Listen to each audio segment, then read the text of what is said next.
রান্নাঘরের কয়েকটি অজানা টিপস যা জানলে তোমরা রীতিমতো চমকে উঠবে। আসসালামু আলাইকুম, কেমন আছো তোমরা সবাই? আনিসা লাইফস্টাইল ব্লগে তোমাদের আরেকবার স্বাগত জানাই। কাছে দূরে যে যেখান থেকে আমার ভিডিওটি দেখছো, আশা করছি তোমরা সবাই অনেক ভালো আছো। আলহামদুলিল্লাহ, আমরাও অনেক ভালো আছি।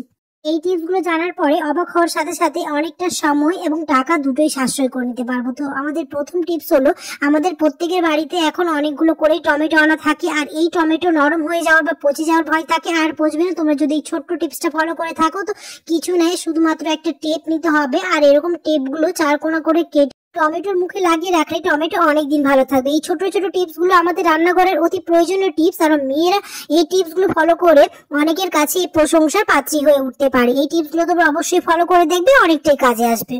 2 নম্বর টিপস হলো, এই টিপসটি অতি মূল্যবান এবং প্রয়োজনীয় টিপস, যে টিপসটি ফলো করে আমরা অনেকটাই সময় সাশ্রয় করে নিতে পারবো।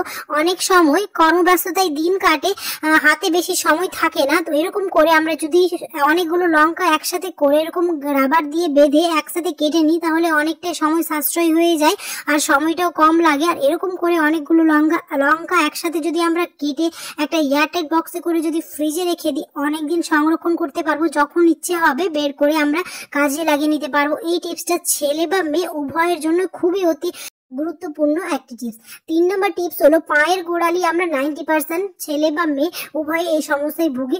আর এই সমস্যায় ভুগতে হবে না, তোমরা যদি এই ছোট্ট টিপসটা ফলো করে থাকো, মাত্র কয়েকটি উপকরণ দিয়ে বানিয়ে ফেলতে পারবে মাত্র 1 মিনিটে এই হোম রেমেডি। কিছুই নয়, মাত্র কয়েকটি উপকরণ লাগবে। এখানে দিয়েছি হচ্ছে 1 চামচ নারকেল তেল, 1 চামচ ভেসলিন, আর দিয়ে দিব হচ্ছে গ্লিসারিন, আর তারপর দিয়ে দিব হচ্ছে হলুদ গুঁড়ো। আর হলুদ গুঁড়ো এগুলোতে কতটা কার্যকরী আমার মনে হয় এটা বলার প্রয়োজন হবে না, এটা আমরা কম বেশি সবাই জানি। তো এই সবগুলো একসাথে দিয়ে খুব ভালো করে মিক্স করে নিয়ে আমরা যদি পায়ের গোড়ালিতে এটা ডেইলি ব্যবহার করে থাকি, তাহলে আমাদের 2 দিনের মধ্যে পায়ের গোড়ালি নরম হবে, তার সাথে সাথে পায়ের গোড়ালি ফাটাও দূর হয়ে যাবে। তোমরা এই টিপসটা ফলো করে দেখতে পারো। এটা আমাদের শীতকালের অতি একটা গুরুত্বপূর্ণ টিপস। এই টিপস ব্যবহার করে ছেলে মেয়ে উভয়ই আমরা পায়ের গোড়ালি ফাটা থেকে মুক্তি পেতে পারি। এই ছোট ছোট টিপস গুলো আমাদের দৈনন্দিন জীবনে কতটা কাজে লাগে আশা করি আর বলতে হবে না। 4 নম্বর টিপস হচ্ছে, মেয়েদের সংসারের অতি একটি প্রয়োজনীয় টিপস। এই টিপস ব্যবহার করে আমরা অনেক টাকাই সাশ্রয় করে নিতে পারবো। তো এখন তো প্রত্যেকের বাড়িতে অনেকগুলো করে টমেটো আনা থাকে, আর এই সময়টাই যদি আমরা এরকম করে টমেটো ভালো করে ধুয়ে সুন্দর করে কেটে আমরা ফ্রোজেন করে রাখি, তো যখন টমেটোর দাম বেড়ে যাবে তখন আমরা এই টমেটো ইজিলি বের করে আমরা সবজি বা যে কোনো জিনিসে ব্যবহার করে খেতে পারবো। এখন তো টমেটোর দাম কম আছে, কিছুদিন পরে যখন টমেটোর দাম বেড়ে যাবে, এরকম করে যদি আমরা ফ্রোজেন করে রাখি, তো আমরা খুব সহজেই আমরা টাকা বাঁচিয়ে এটা খেতে পারবো। কথাই আছে না, সস্তায় বস্তা ভরে খাওয়াটা, তো ওরকমই এখন যেহেতু সস্তা আছে, তো এরকম করে অনেকগুলো টমেটো কিনে নিয়ে ফ্রোজেন করে আমরা যদি রেখে দিই, যখন দাম বাড়বে তখন অনেকটাই কাজে আসবে।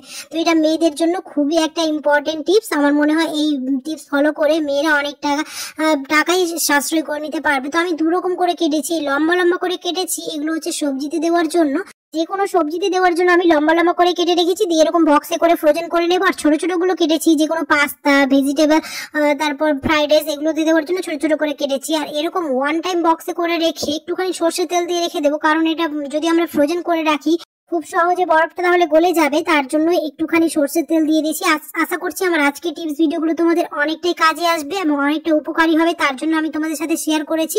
যদি ভালো লেগে থাকে তাহলে অবশ্যই আমার চ্যানেলটিকে সাবস্ক্রাইব করে আমার পাশে থেকো, আর পাশে থাকা বেল আইকনটাকে প্রেস করতে একদমই ভুলো না সময় মতো নোটিফিকেশন পাওয়ার জন্য। আর অবশ্যই ভিডিওটাতে একটা লাইক করে দেওয়ার, কমেন্টে জানাতে ভুলো না আমার ভিডিওগুলো কেমন হচ্ছে। তো এরকম করে এবার এটাকে ফ্রোজেন করতে দিয়ে দেবো।